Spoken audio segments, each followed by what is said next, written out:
Bom, pessoal, dando sequência à Era Vargas, né? Esse aqui é o último vídeo da Era Vargas, né? O Estado Novo.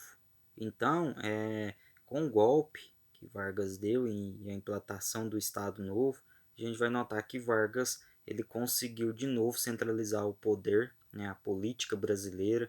Ele vai de novo nomear interventores para governar os estados brasileiros. Então, ele vai começar a controlar de fato a política brasileira, ele vai fechar todos os partidos, então ele vai ser a figura máxima à frente do Brasil. E o Estado Novo, ou essa ditadura varguista, ela vai ficar marcada porque foi justamente no período onde a gente tem o início e o fim da Segunda Guerra Mundial. E a Segunda Guerra Mundial ela foi marcada pelo eixo, né, Roma, Berlim e Tóquio, contra o eixo dos aliados. Ou seja, de um lado a gente tinha o fascismo e o nazismo contra o capitalismo de outro lado, né, Inglaterra, França, Estados Unidos. E a gente tem que lembrar que Vargas ele era adorador das ideias fascistas, né? E isso acaba lá na frente prejudicando muito ele, né? Então a gente vai notar que no início do Estado Novo ele vai criar a CLT, né, que foi a consolidação das leis trabalhistas, ele vai ampliar essas leis trabalhistas, ou seja, agradando a massa trabalhadora, e ele vai criar a DIP, né? O que foi a DIP? O Departamento de Imprensa e Propaganda, e através desse departamento de imprensa e propaganda que a gente vai notar que Vargas começou a trazer uma ideia, ou a fazer transparecer uma ideia para o povo brasileiro que ele era o pai dos pobres, que ele adorava as crianças, que ele era um bom governante para os trabalhadores, né? E isso é obviamente característica de governos totalitários. A gente vai notar que Joseph Stalin, Adolf Hitler, Benito Mussolini, né, que governaram de forma totalitária, eles também usaram a imprensa ao seu favor. E com Vargas não vai ser diferente. Ele vai usar esse departamento de imprensa e propaganda ao seu favor para trazer um conceito que ele era um bom governante, né? Talvez a massa trabalhadora, massa brasileira, né, os pobres, acabam caindo nesse conceito, acreditando nessa ideia que Vargas estava fazendo transparecer naquele momento, mas os governantes não, os governantes estavam obviamente insatisfeitos com Vargas devido a tudo aquilo que ele vinha fazendo dentro desse período da era Vargas, mas naquele momento Vargas tinha a força máxima política no Brasil. Vargas também ele vai investir ou em indústrias, né, indústrias estatais, indústrias privadas aqui no Brasil. E o que vai chamar a atenção é que quando começou a Segunda Guerra Mundial, isso foi muito legal para o Brasil ter investido em indústrias aqui no Brasil, porque muitas indústrias europeias vão se transformar em indústrias bélicas. Mas como assim indústrias bélicas?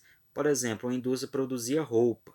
Agora ela vai produzir roupa para os soldados. Então ela se transformou numa indústria bélica. Então acabou que o Brasil, ou essa questão de Vargas investir em indústrias, vai ser benéfica nesse período, porque o Brasil, o que antes importava, o Brasil agora acabava produzindo, em alguns casos até exportando. E quando começa a Segunda Guerra Mundial, o Brasil ele vai ficar neutro. Lembrando que Vargas era adorador das ideias fascistas e aqui no Brasil estava tendo uma ditadura, uma espécie de regime totalitário. Então muitos imaginavam que se o Brasil for entrar na Segunda Guerra Mundial, óbvio que ele vai entrar do lado da Itália fascista e da Alemanha nazista.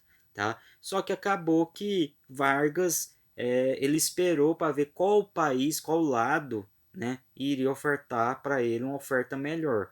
A Alemanha veio, fez uma oferta para o Vargas, né, para o Brasil, ele não aceitou e acabou que a oferta dos Estados Unidos foi melhor. Os Estados Unidos fez empréstimo, investiu em indústria, então assim, foi tudo uma questão de acordo. E o Brasil entra do lado dos Estados Unidos, né? Inclusive o Brasil nessa época cria até a FAB e a FEB, né? Que a FAB era a Força Aérea Brasileira e a FEB era a Força Expedicionária Brasileira, né? Duas forças militares para ajudar os Estados Unidos, né, ajudar o eixo dos aliados na Segunda Guerra Mundial. A partir daí, da entrada do Brasil na Segunda Guerra Mundial do lado